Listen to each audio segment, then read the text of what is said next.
Bismillah walhamdulillah wa sallallahu wa sallim ala sayyidina Muhammad wa ala alihi wa sahbihi wa man wala. Mes frères et sœurs, qui parmi nous, parmi les croyants, les musulmans, n'aimerait pas être ressuscité Yawm al-Qiyamah et que l'on dise de lui qu'il fait partie de ces personnes qui ont mémorisé le livre d'Allah Tabaraka wa Ta'ala. Je pense que tout croyant digne de ce nom a dans un coin de sa tête l'intention de mémoriser le livre d'Allah Tabaraka wa Ta'ala.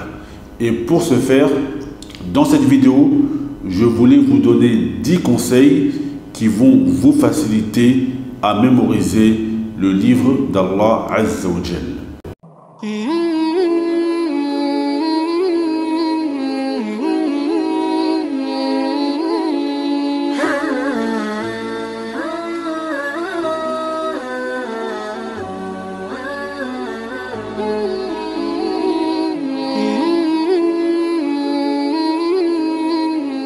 Bismillah walhamdulillah wa sallallahu wa sallim ala sayyidina Muhammadin wa ala alihi wa sahbihi wa man wala.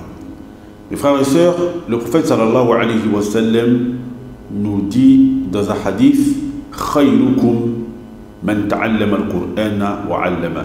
Le meilleur d'entre vous est celui qui apprend le Coran puis l'enseigne aux autres.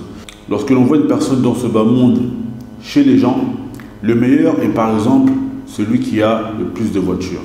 Le meilleur est, pour certains d'autres, celui qui a le plus de femmes ou encore celui qui a amassé le plus d'argent. Mais auprès d'Allah Azza wa Jal, le meilleur est, comme nous l'a dit le prophète sallallahu alayhi wa sallam, Khayrukum man ta'allama al-Qur'ana wa 'allama. Le meilleur d'entre vous est celui qui apprend le Coran puis l'enseigne aux autres. Si on avait entendu que cela afin de nous motiver à mémoriser le Coran, ça aurait suffi. Mais plus que cela encore, le prophète sallallahu alayhi wa sallam dit dans un hadith: Yuqalu li sahib al-Qur'an ikra wartaqi warattil kama kunta turattilu fi dunya fa inna manzilataka fil jannati 'inda akhir ayatin taqra'uha. Le prophète sallallahu alayhi wa sallam nous dit qu'il sera dit à celui qui récitait le Coran dans ce bas monde: récite, lis et monte en degré comme tu le faisais dans ce bas monde. Certes, ta place au paradis sera au niveau du dernier verset que tu liras. Et un jour, alors que le prophète sallallahu alayhi wa sallam était parti en excursion avec ses compagnons et que certains d'entre eux sont morts martyrs, le prophète sallallahu alayhi wa sallam s'est retrouvé face à un dilemme afin d'enterrer ses compagnons, et il a donc eu, le prophète sallallahu alayhi wa sallam, l'idée d'enterrer en premier ceux qui avaient plus mémorisé le Coran. Donc tout ça, mes frères et sœurs, tous ces hadiths que l'on vient d'entendre nous motivent et nous montrent l'importance et le rang de celui qui a mémorisé le livre d'Allah Tabaraka wa Ta'ala. Alors, quels sont les conseils par lesquels celui qui veut mémoriser le Coran doit commencer? La première des choses, mes frères et sœurs, et il n'y a pas de doute là-dessus, et on est tous unanimes, celui qui veut mémoriser le Coran, la première des choses, c'est qu'il se doit de demander l'aide d'Allah Tabaraka wa Ta'ala. Allah Azza wa Jal, dans toutes les prières que l'on prie, il nous a demandé de l'invoquer en disant: Iyyaka na'budu wa iyyaka nasta'in. C'est toi que nous implorons et c'est à toi que nous demandons le secours. Donc, nul ne pourra mémoriser le Coran et nul ne pourra arriver à rien si ce n'est en demandant l'aide d'Allah Tabaraka wa Ta'ala. Après que l'on ait demandé l'aide d'Allah Tabaraka wa Ta'ala, la deuxième des choses, mes frères et sœurs, c'est de délaisser la phonétique. Alors beaucoup de personnes, lorsqu'ils veulent apprendre le Coran, malheureusement, je pense que c'est un peu de la paresse de notre part, on a peur de se lancer directement en apprenant les lettres arabes, al-huruf al-hijaiya, les lettres arabes, mais on veut passer par la phonétique. Et il faut savoir que la phonétique, mes frères et sœurs, c'est une grande catastrophe. Et lorsque l'on veut apprendre le Coran en passant par la phonétique, on est en train de pérenniser une méthode d'apprentissage qui s'est montrée très néfaste au fil des années. Donc moi, ce que je conseille à mes frères et sœurs qui veulent apprendre le Coran, c'est de se lancer directement dans la langue arabe et de délaisser la phonétique. Donc après que l'on ait délaissé la phonétique, le troisième conseil, mes frères et sœurs, pour la mémorisation du Coran, comme je l'avais donné, j'avais donné le même conseil pour la langue arabe, et je pense que ce conseil s'applique au Coran et encore plus, c'est de faire de l'immersion. Celui qui peut, celui qui a la capacité, celui qui veut mémoriser le Coran et être parmi Ashab al Coran et faire partie des gens du Coran, la meilleure des choses, mes frères et sœurs, c'est qu'il fasse de l'immersion. C'est quoi faire de l'immersion? C'est par exemple aller dans un markez, dans un centre d'apprentissage qui est dédié et spécifique au Coran. Lorsque l'on veut apprendre un travail, celui qui veut être médecin, il va dans une école qui est dédiée à la médecine. Celui qui veut être informaticien, il va dans une école qui est dédiée à l'informatique. Lorsque l'on veut quelque chose de cette dunya et qu'il faut emprunter une voie pour cette chose de cette dunya, on le fait tous. Alors également, mes frères et sœurs, si l'on veut la route de l'Akhira, la voie de l'au-delà, il faut aller dans des écoles dédiées au Coran et c'est la meilleure des choses pour celui qui en a la capacité.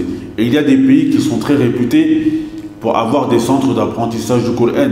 Généralement, il y a le Mali, il y a le Sénégal, l'Indonésie, énormément de pays, mes frères et sœurs, où vous pouvez apprendre le Coran et dédier, je ne sais pas, 2-3 ans à l'apprentissage du Coran, et cela, vous n'allez pas le regretter. Donc, mon troisième conseil serait de faire de l'immersion pour l'apprentissage du Coran.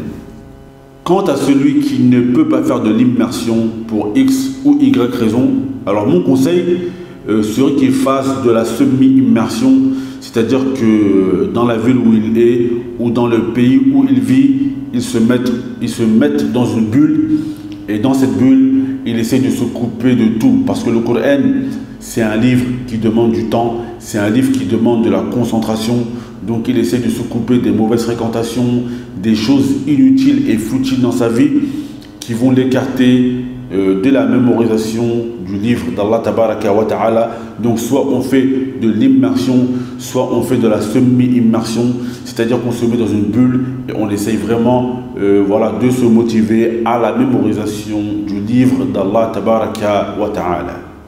Le quatrième des conseils, mes frères et sœurs, c'est le choix de la méthodologie. Alors, l'apprentissage du Coran, en fonction des pays, il y a différentes méthodologies. Et l'une des meilleures méthodologies, moi, c'est pas celle que j'ai employée, parce que dans les pays où j'apprenais, c'était pas la méthodologie de ces pays-là, mais les gens que j'ai vus avec la meilleure des mémorisations, c'est-à-dire ceux qui avaient un Coran qui était thabit, qui était vraiment bien ancré dans leur tête, ce sont les gens qui venaient de Libye, la Libye et du Maroc. Alors la méthodologie de la Libye et du Maroc, c'est le fait d'écrire le Coran sur ils appellent ça des lawha, c'est des genres de tableaux, d'accord, c'est d'écrire le Coran sur des genres de tableaux. Ça, je pense que c'est la meilleure des méthodologies, car le professeur récite le verset, vous écoutez le verset du professeur, puis vous devez réécrire le verset, donc vous l'avez entendu, vous l'avez écrit, puis vous le répétez. Donc ça, c'est l'une des meilleures méthodologies. Après, pour nous les francophones qui savent peut-être, pour ceux qui ne savent pas écrire en arabe, il y a une méthodologie qui est pas mal, qui se fait également en Mauritanie, c'est de répéter le verset énormément de fois, par exemple de le répéter 3 fois. Car il faut savoir que la mémoire, elle est de 2 catégories. Il y a la mémoire temporaire et il y a la mémoire définitive.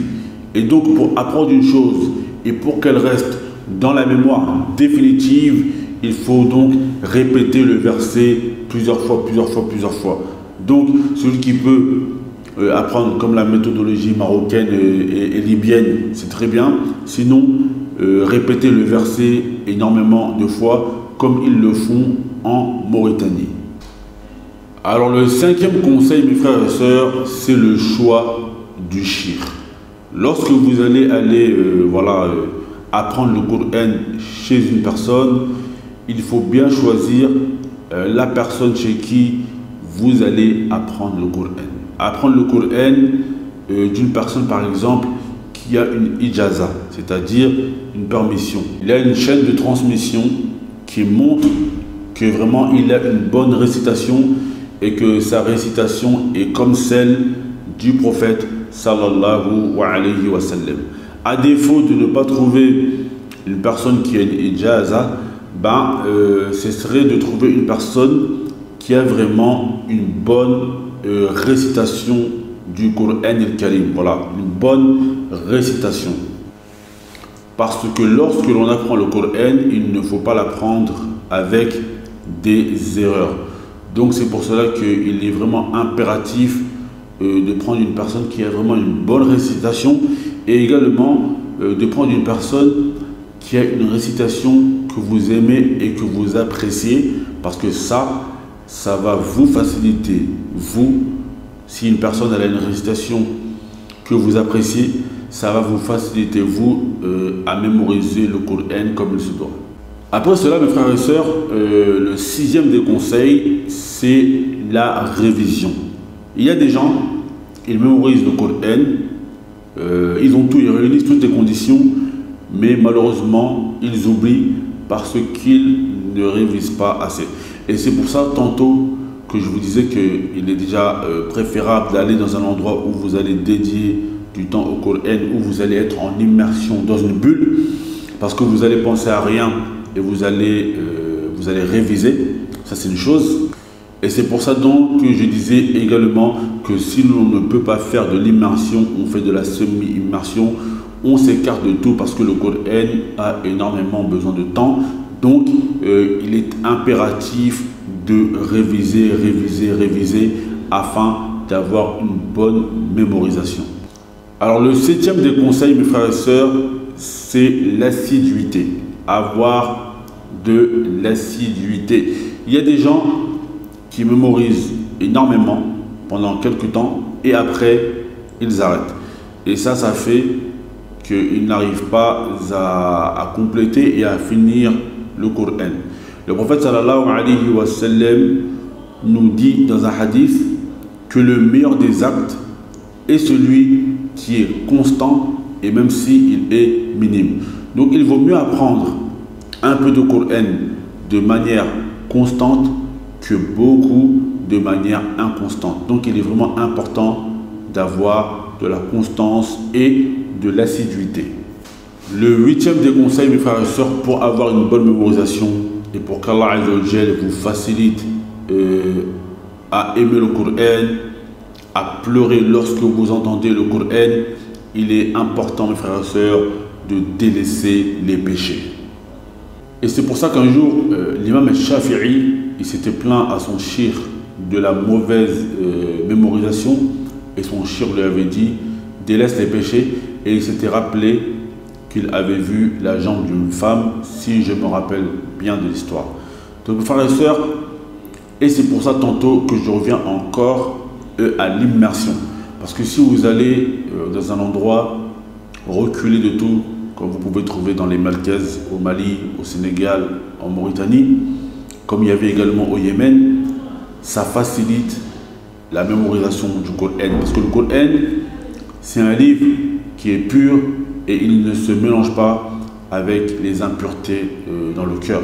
Donc pour que le Coran prenne toute la part dans notre cœur et dans la mémorisation, il faut que ce cœur soit pur et qu'il soit écarté des péchés. Donc c'est pour ça, mes frères et sœurs, qu'il est très important pour avoir une bonne mémorisation du Coran, de baisser le regard, de ne pas regarder n'importe quoi sur son téléphone et de baisser le regard dans la rue, c'est très important. C'est très important de s'écarter des péchés.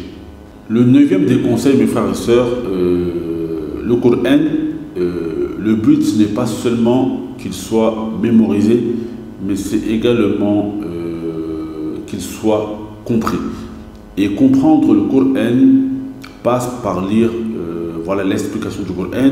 Donc il est important, lorsque l'on mémorise le Coran, d'avoir un petit tafsir en français. Par exemple, prenez un tafsir qui est simple, comme celui de Cheikh Saadi, c'est celui que les ulama recommandent en général.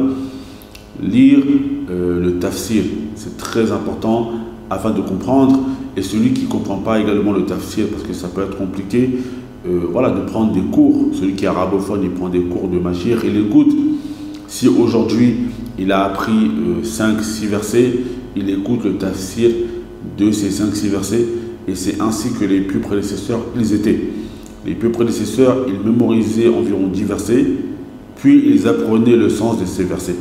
Donc il est important vraiment d'avoir et d'apprendre le tafsir.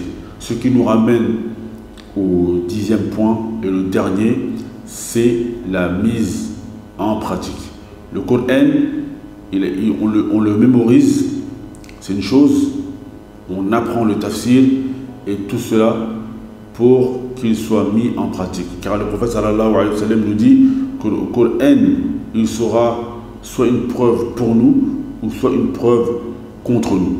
Il est pour nous si on le met en pratique, mais il est contre nous si on connaît, on connaît le contenu, mais subhanallah, on ne l'a pas mis en pratique. Car la noblesse du Coran, ce n'est pas seulement de le mémoriser, mais il y a la mémorisation, et sa mise en pratique qui est très importante.